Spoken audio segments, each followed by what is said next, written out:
Welcome to Small Lathe. We have a new motor installed on the small lathe, the Unimat SL1000.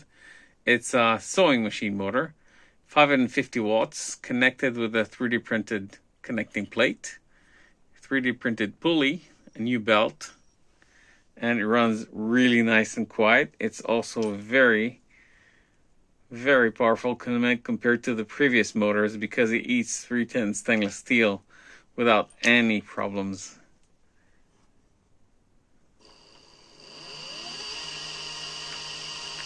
Also very quiet, and I'm super happy with that.